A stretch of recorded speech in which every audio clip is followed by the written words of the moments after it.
It is not going to be easy or costless for Pakistan to train, finance, arm terrorists and push them into India to carry out terrorist actions in India. And that the costs of this will increase over time. And what we have done is we have tried to hit terrorists in Pakistan wherever they are, whether they are in in Pakistan occupied Jammu and Kashmir, or whether they are in parts of Pakistan or Pakistani Punjab, as you say.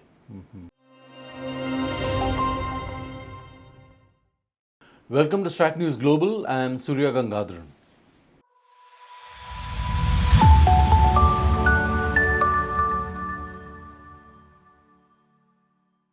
Welcome to another edition of The Gist, and my guest is Gautam Bambawale, one of the longest serving joint secretaries handling China in the Ministry of External Affairs.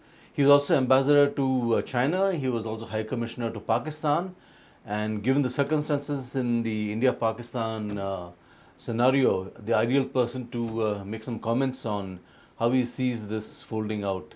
So, Gautam, what are your feelings at this point? We've carried out strikes against Pakistan. What's your sense?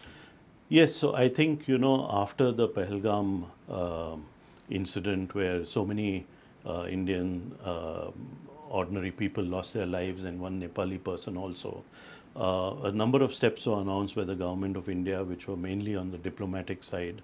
But I think everyone in India was also expecting some kind of kinetic response. Yeah. And I think that response was given earlier this morning.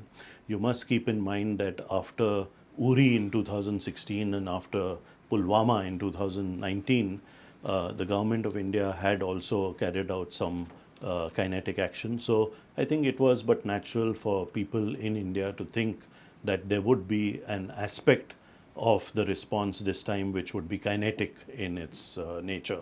And that was carried out today. I'd just like to say one more thing, Surya, which is that, I think the targeting has been very specific this time. 9 targets where there are either terrorists located there, either their camps, their training grounds.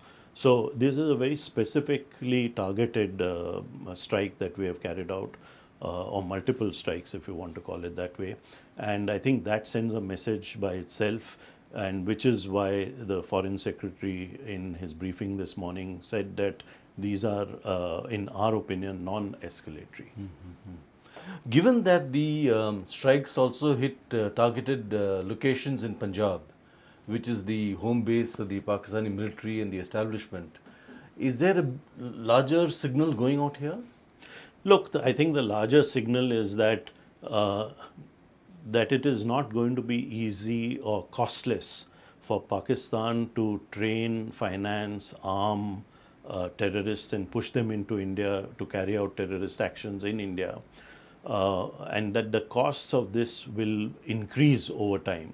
And what we have done is we have tried to hit terrorists in Pakistan wherever they are, whether they are in in Pakistan occupied Jammu and Kashmir, or whether they are in parts of Pakistan or Pakistani Punjab, as you say. How would the military establishment there be viewing this? Because at the end of the day, it's the Pakistani military which is the moving force behind all these terror groups. And in that sense, we're hitting somebody else, not them directly. Yeah. No, but I think the point is this, that, we have repeatedly been saying that you have to take action against these terror groups. Obviously, Pakistan and the Pakistani authorities, the Pakistan military, are not taking any action against them. Yeah. And in which case, we have now indicated and signaled very clearly that if you don't take action, we will. And I think that's a very big signal and a very big message which is being sent to Pakistan. How they react is for them to decide. I really cannot speak for them. Yeah. I really cannot anticipate it. But I think if they react and escalate this current situation, they will, face a similar sort of reaction from India. You think this is something that Gen Munir wanted because his own position was seen as vulnerable vis-a-vis the fact that Imran Khan is in prison, PTI remains popular, his condition even within the hierarchy is... So that's a good point that you make, Surya. But I think that can at best be one part of the answer. That General Asim Munir wanted to strengthen the position of the Pak army, and nothing strengthens it better than having a national security crisis, which brings then everyone in Pakistan on the same page, on the same table, etc. So that is one aspect of it. But I think the other aspect is this, right since its existence in since it came into existence in 1947, Pakistan has always felt and argued that it is the equal of India. Yeah. So I think that is also a driving force behind Pakistani actions. But I think they may have bitten off more than they can chew. I mean, I know it's still early, but the kind of reactions we're getting in Pakistan seem a little odd. You have visuals of various strikes happening, some recordings of the JS chief saying that his family members have been killed. It's rather hard to read exactly what the thinking among common people seems to be. Yeah, I think that it'll take a little more time for that to come out. But in any case, the fact of the matter is that the situation now, given what has happened over the last few weeks, is now basically where the army will be calling the shots in Pakistan. So I think what the chief of army staff and his advisors think, I think, is going to be more important than maybe what ordinary people in Pakistan or even political personalities in Pakistan, like the Prime Minister, think. So I think we've come to that stage where it's the army which will call all the shots. Perhaps this was something that he wanted he wanted to move in this direction, and therefore ordered that strike in Pahalgam. You're saying he would have preferred a war, India going in all out. That I don't know. I mean, I can't read the mind of Asim Munir, but if he wanted a full-scale war, and even now wants a full-scale war, I don't know whether that's the direction his country should be going in. Yeah. But because they have many other problems of their own, we have problems of our own also. But it's up to him to now decide how to move ahead from here. And if he escalates further, I think there will be we will be counting down the escalation metrics. Wade, how do you read China's role in this entire thing? They are backing the Pakistanis, at least diplomatically. Yeah, I think China is, the relationship between China and Pakistan is described as higher than the mountains and deeper than the oceans, etc., etc. So I think the Chinese are backing Pakistan 100% on the diplomatic front. They have already provided a lot of military equipment to Pakistan. The JF-17s in the Pak Air Force are one small example.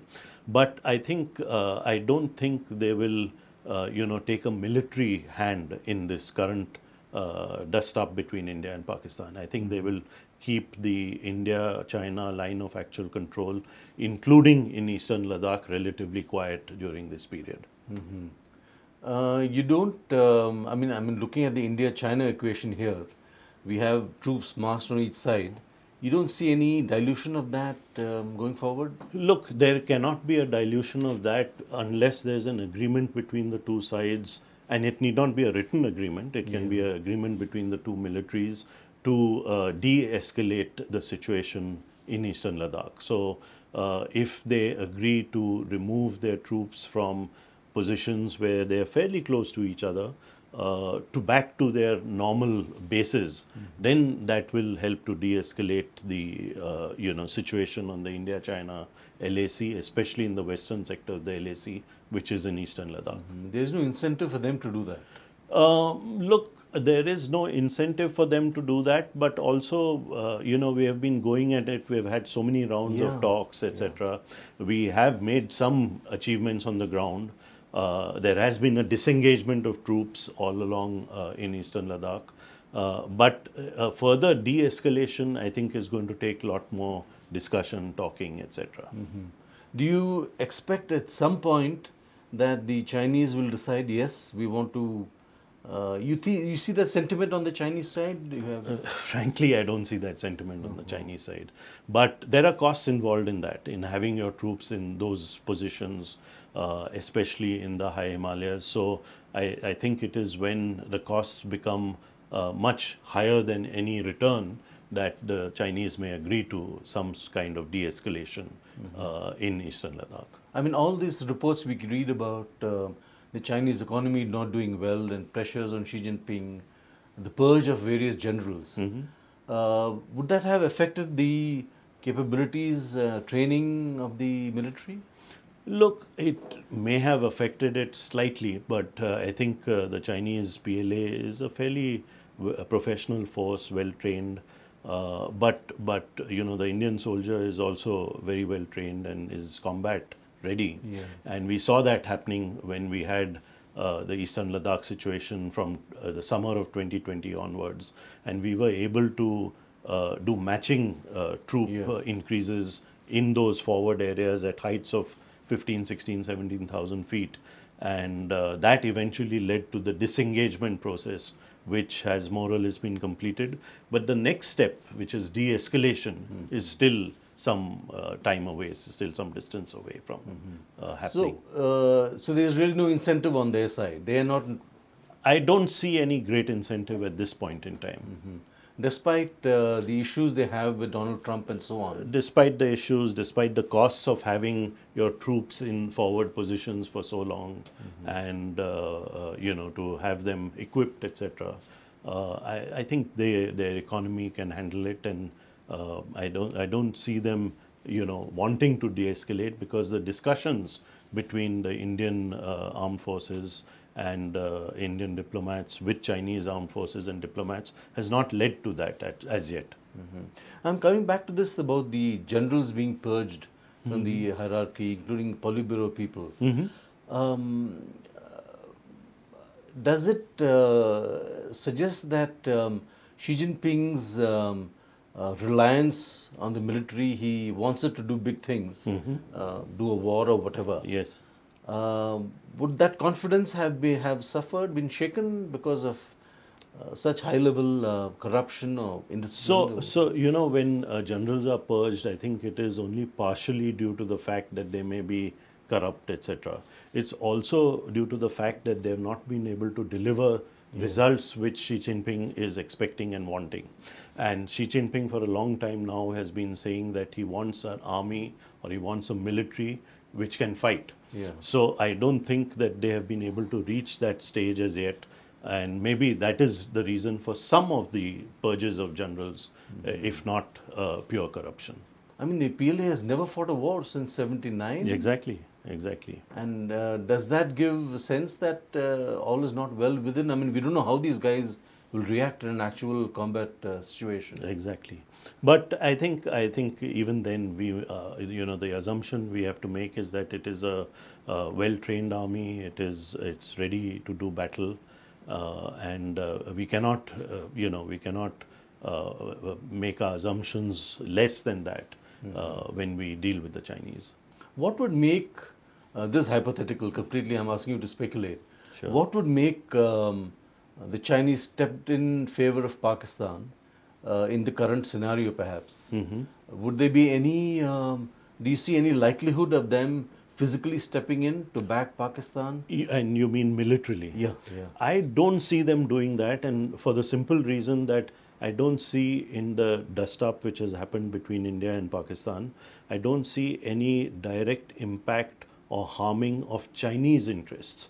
So the Chinese don't really have a skin in the game, except for the fact that Pakistan is a very close ally of theirs, and they will back them up to that point and up to a point and not beyond. So I don't expect the Chinese to step in militarily in this particular instance between India and Pakistan. So, what's your looking ahead?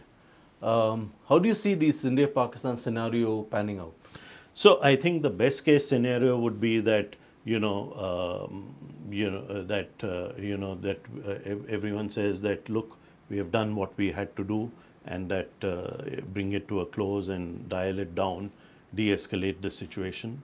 But we are now in the hands of the Pakistan military, how they look at it and what they feel they need to do in sort of response to what has happened earlier today, this morning. You know, Balakot brought us about 5 years of respite from Pakistani terror?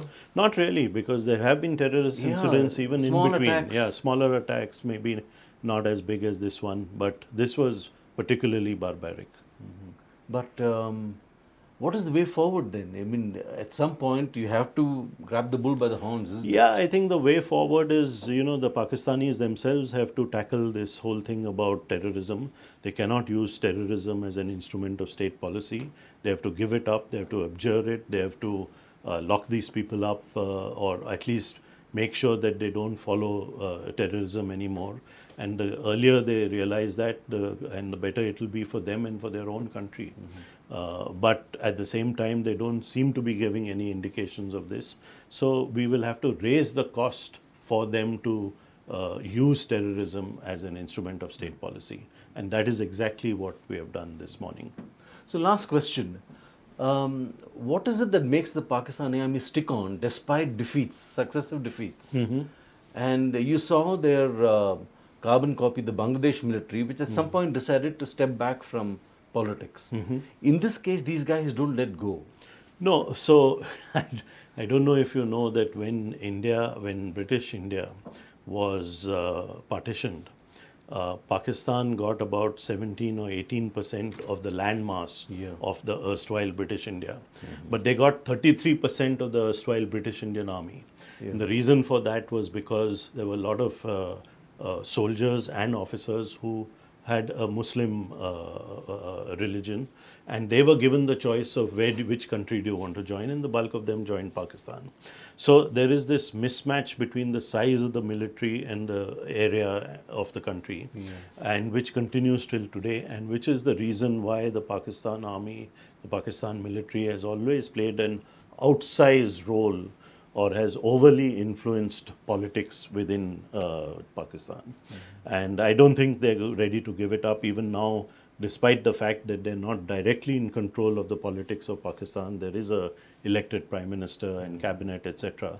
They are basically the ones who make decisions on very important matters, including on national security matters and in relation to countries like India. So they don't seem to be, I don't think they're ready to give up all that power, influence, prestige, position in their own country. Which is why you don't expect the generals to move against Munir, even though he may be disliked. Look, I don't know whether the generals will move against Munir, but my point is very simple. Whichever general replaces him will be exactly like Munir. So what does it matter whether it is A or B or C or D? Yeah. So Gautam, thanks very much for that insight on Pakistan and China. Thank you. And our relations with China. That's all we have for you in this conversation. Thank you very much. Do subscribe to our YouTube channel and follow us on social media. Good day.